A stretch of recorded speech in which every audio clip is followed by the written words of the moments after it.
नमस्कार दोस्तों, स्वागत है आप सभी का आज की क्लास में। तो चलिए शुरू करते हैं आज की क्लास। देखिए, आज की क्लास में एक नए सेशन के साथ, नए चैप्टर के साथ अपन शुरू कर रहे हैं और अपने सेशंस का नाम है घातांक और करनी। बहुत ही इम्पोर्टेंट चैप्टर है, स्पेशल फॉर एसएससी, बैंक और रेलवे के लिए। ठीक है, यहाँ से एक या दो क्वेश्चन निश्चित रूप से आपके आने वाले एग्जाम में आने वाले। तो चलिए शुरू करते हैं। देखिए, इस चैप्टर को शुरू करने से पहले कुछ छोटी छोटी बातें आपको समझनी पड़ेगी। देखो, मेरे पढ़ाने का एक ही सिद्धांत है कि पहले मैं हर बच्चे का बेसिक कंप्लीट करता हूँ, ताकि बेस आपको चैप्टर का समझ में आएगा। तो आपको कोई सा भी क्वेश्चन किसी भी लेवल का घुमा के दे दे, आपको परेशानी नहीं आएगी। देखिए, सबसे पहले बात करते हैं घातांक। देखो, ये चैप्टर जो है इसके दो पार्ट है। एक तो पढ़ना है घातांक और एक पढ़ना है करनी, यानी कि घातांक क्या होता है, करनी क्या होता है। देखो, घातांक बोलो इसको, इंडिकस बोलो या पावर बोलो, एक ही बात है। ठीक है, अब घातांक क्या होता है? जब किसी संख्या को उसी संख्या से बार बार मल्टीप्लाई किया जाता है। जैसे मैंने लिखा आपके सामने 5 इंटू 5 इंटू 5 इंटू 5 इंटू 5, यानी कि इस संख्या को जब मैं 5 को कितनी ही बार इसी से मल्टीप्लाई करूंगा, तो इसको लिखने का तरीका क्या होगा कि 5 को मैंने कितनी बार गुणा किया, यानी कि 1 2 3 4 5। ठीक है, तो ये क्या हो गया, 5 की पावर 5। ठीक है, तो यहाँ पे जो ये 5 है ऊपर वाला, ये तो क्या है, इसकी घात यानी कि पावर। ठीक है, ये क्या है, इसका ये है इसका आधार यानी कि बेस अंक। ठीक है, आधार। ठीक है, तो मैंने जो बोला है उसको मैं लैंग्वेज में लिख देता हूं। मैंने क्या बोला, जब किसी अंक को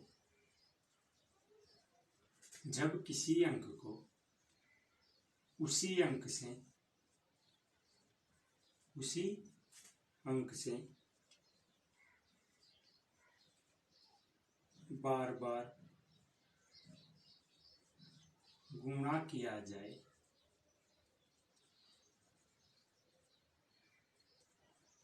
तो वह घातांक यानी कि घात अंक, ठीक है, घातांक कहलाता है। तो ये बात आपको समझ में आया होगी कि घातांक क्या होता है। जब किसी अंक को उसी अंक से बार बार मल्टीप्लाई किया जाए तो उसको लिखने का तरीका क्या होगा। जैसे 5 को 1 इंटू 1 2 3 4 5 बार लिखा तो 5 की पावर 5। जो 5 को 5 बार लिखा है वो तो क्या है, इसकी पावर, यानी कि लिखा कितनी बार है, और अंक क्या है उसका 5, यानी कि जो अंक है वो तो उसका बेस है और जितनी बार उसको लिखा जा रहा है। अब जरूरी नहीं है यहाँ पे 5 बार ही लिखाओ, 10 बार लिखो, 15 बार लिखो, अनंत बार लिखा जा सकता है, तो उसकी क्या है, पावर। ठीक है, तो इसको नोट करिए, एक छोटी सी चीज है। अब घातांक के कुछ नियम है, उन नियमों को पढ़ना पड़ेगा। उन नियमों को पढ़ने के बाद ही आप क्वेश्चंस करोगे, और जब आपको पूरे 10 से 12 नियम जो भी है, जब वो नियम अच्छी तरह से याद होंगे, नियम आपको याद करने ही पड़ेंगे। ठीक है, जब नियम पता होंगे तो फिर चलेंगे अपन क्वेश्चंस पे। ठीक है, तो चलिए नोट करिए इसको। तो चलिए दोस्तों शुरू करते हैं। घातांक के जो नियम है उन नियमों के बारे में अपन चर्चा कर लेते हैं कि घातांक के कौन से नियम है जो आपको याद रखने पड़ेंगे। ना मैं कुछ कर सकता हूँ ना कोई कुछ कर सकता है, नियम आपको याद रखने ही पड़ेंगे, तभी आपको क्वेश्चन समझ में आएंगे। अब देखो, सबसे पहले जब आधार समान हो तब। देखो, जब आधार समान हो इसका मतलब क्या है। अभी मैंने जो संख्या लिखी थी 5 की पावर 5, तो ये जो 5 था ये क्या था, इसका आधार था, ये बेस है, और ये क्या है, इसकी पावर यानी कि घात। ठीक है, तो पहला नियम क्या है, जब आधार समान हो, यानी कि जैसे मैंने लिखा a की पावर m इंटू a की पावर n इंटू a की पावर, कोई भी लिख दिया मैंने, कुछ भी लिख लो, जरूरी नहीं है यही लिखो, इसकी जगह में कुछ और भी लिख सकता हूँ। एक समझाने का तरीका ये तो कि इस फॉर्मेट में जब क्वेश्चन होगा एक्स वाई जी लिख दिया, ठीक है। जब आधार समान हो इस तरह से क्वेश्चन आ जाए तो आपका आंसर क्या आएगा, आपका आंसर आएगा ए की पावर, इसको क्या कर देना है, जो घात दे रखी है इसको आपस में जोड़ देना है, एक्स वाई और जे, ठीक है। ये क्या आ जाएगा आपका इस क्वेश्चन का आंसर। जैसे एक क्वेश्चन लिखता हूं मैं आपके सामने इसका, जैसे मैंने लिखा 2 की पावर 3 इंटू 2 की पावर 4 इंटू 2 की पावर 5 और इसका मान क्या होगा। अब आपको नियम पता है अगर कि जब आधार समान हो, आधार समान है, यहाँ भी 2 है, यहाँ भी 2 है, यहाँ भी 2 है, आधार जब समान है तो आपको क्या करना है, आपको फॉर्मूला पता है कि करना क्या है, 2 की पावर इसको जोड़ देना है, 4 3 7 और 5 12, मतलब आपका आंसर क्या आ गया 2 की पावर 12, ठीक है। बहुत सिंपल है। तो ऑप्शन में कहीं ना कहीं एक आंसर 2 की पावर 12 होगा, अगर नहीं है तो आप करके देख लो 2 की पावर 12 मतलब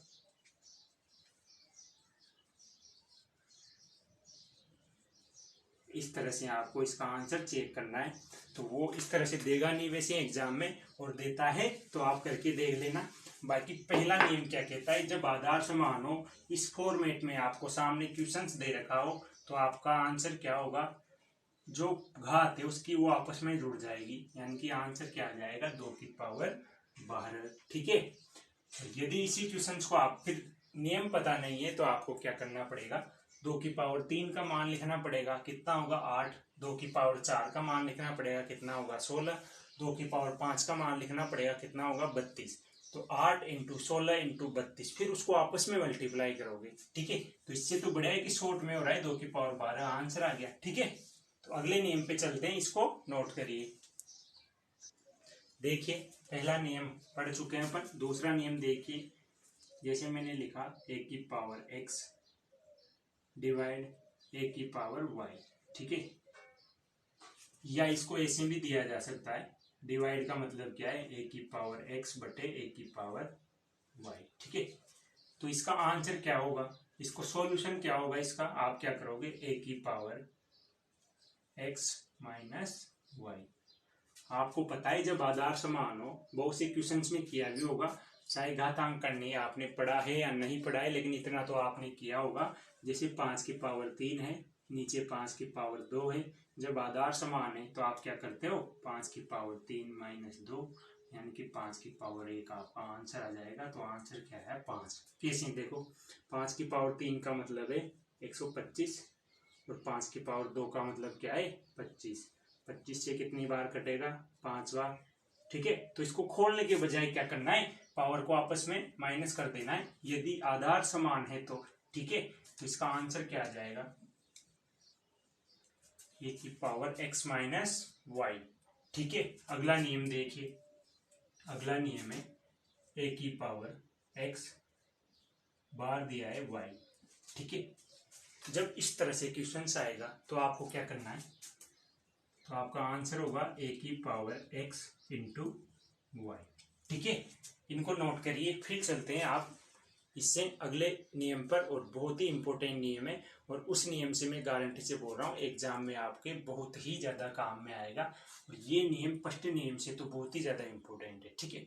और मेरे कहने का मतलब तो ये है कि नियम तो आपको सारे ही याद करने पड़ेंगे, इसमें ना मैं कुछ कर सकता हूँ ना कोई दूसरा टीचर कुछ कर सकता है। नेम पता होंगे तो क्वेश्चंस आप आसानी से कर पाओगे, ठीक है। चलते हैं अगले क्वेश्चन पर। देखिए अगला नियम क्या है, पहले क्वेश्चंस लिखता हूँ, क्वेश्चन के अकॉर्डिंग आपके नियम की मैं डेफिनेशन लिखूंगा कि नियम क्या कहता है। जैसे क्वेश्चन से आपके सामने 7 की पावर 3, ठीक है। फिर लिखा है आपके सामने, क्वेश्चन से आपके सामने 7 की पावर, ये जो पावर है ये कहाँ पर है, यहाँ पर 7 की पावर 3, फिर इसकी पावर 2, और फिर पक्का ब्रैकेट लगाए यानी कि बड़ा वाला ब्रैकेट, और इसकी पावर है वापस से 2, ठीक है। तो इसको करने का तरीका क्या है, यानी कि इसका आंसर क्या आएगा। तो देखो नियम क्या कहता है, नियम ये कहता है जब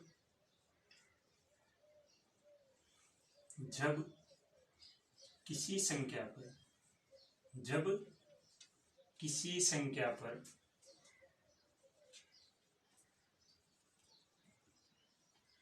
पक्का ब्रैकेट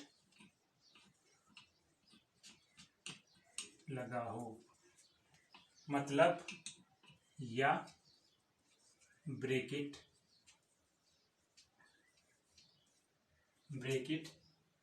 नीचे तक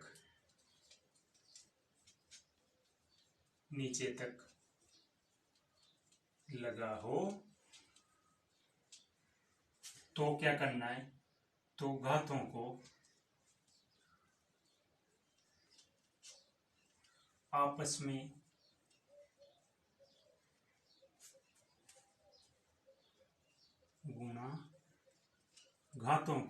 में गुणा कर दिया जाता है। ठीक है,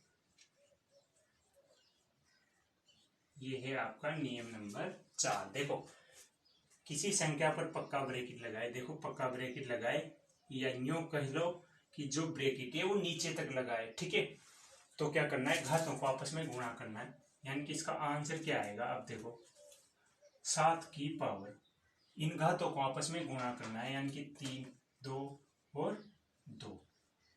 ठीक है, इसका मतलब क्या हुआ, 7 की पावर कितना हो गया, 3 × 2 6, 6 × 2 12, यानी कि 7 की पावर 12 इस क्वेश्चन का आंसर आ जाएगा। ठीक है, तो ये नियम बहुत ही इंपॉर्टेंट है और हर क्वेश्चन में कहीं ना कहीं आपको दिखेगा, तो इस नियम को नोट करिए। फिर चलते हैं इसी से रिलेटेड एक और नियम, ठीक है, उस पर अपन चर्चा कर लेते हैं।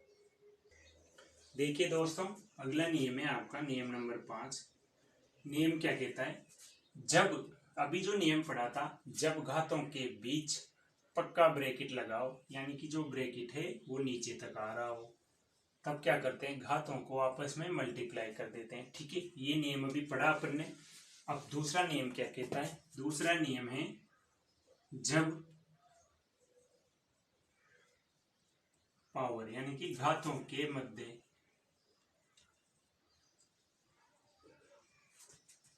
कच्चा ब्रैकेट यानी कि छोटा ब्रैकेट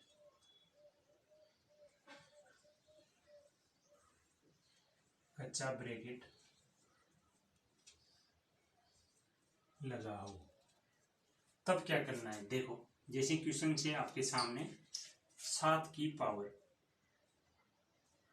3, ठीक है, फिर इस पर पावर लगी हुई है 2। ठीक है, ये क्वेश्चन है आपके सामने, तो इसका सॉल्यूशन क्या होगा। देखो, आपको क्या करना है, 7 की पावर, इन दोनों को 3 की पावर 2 कितना हो गया, आपको पता है 3 की पावर क्या होता है, 2 9, तो यहाँ क्या आ जाएगा, 7 की पावर 9। इतनी बात समझ में आ रही। यदि ये क्वेश्चन ऐसे होता 7 की पावर 3 की पावर 2 और फिर यहाँ आता, तो आपका आंसर क्या आता, 7 की पावर, इन दोनों को आपस में मल्टीप्लाई करते हैं आप कैसे, 3 की पावर 3 इंटू 7 की पावर 3 × 2, यानी 7 की पावर कितना आ गया 6, जबकि यहाँ पे क्या आएगा 7 की पावर 9। तो दोनों क्वेश्चंस में अंतर है, यानी कि जब ब्रैकेट कच्चा ब्रैकेट लगाओ या छोटा ब्रैकेट लगाओ, तब करने का तरीका क्या है, 3 की पावर 2 का मतलब क्या है 9, तो 7 की पावर कितना हो गया 9। ठीक है, जैसे एक और उदाहरण लिखता हूं आपके सामने इसी का, जैसे मैंने लिखा 2 की पावर -2 की पावर 2, तो आपको पता है -2 का स्क्वायर कितना होगा। देखो, यदि माइनस की संख्या का स्क्वायर करना है तो आंसर प्लस में आएगा, यदि यानी कि जब घात सम हो तो आंसर प्लस में आता है, जब विषम घात हो तो आंसर माइनस में आता है। तो यहाँ पे कितना आएगा, 2 का स्क्वायर 4। ठीक है, मतलब 2 की पावर 4, इस क्वेश्चन का आंसर आ जाएगा। 2 की पावर 4 क्या होता है 16। ठीक है, तो उम्मीद करता हूं कि ये पांचों नियम, घातांक के जो 5 नियम मैंने बताए ये आपको समझ में आए होंगे। यदि समझ में नहीं आए तो आप वीडियो को वापस से बैक लेके एक बार फिर से देखिए। जब तक आपको समझ में नहीं आता आप वीडियो को बार बार देखिए, मैं पूरा यकीन से कहता हूं कि आपको अच्छे से समझ में आएगा। ठीक है, अगर आपको ये वीडियो अच्छा लगा है तो आप वीडियो को शेयर करें, लाइक करें, और यदि चैनल को सब्सक्राइब नहीं किया है तो आप चैनल को सब्सक्राइब कर लें। और मिलते हैं अब अगली वीडियो में।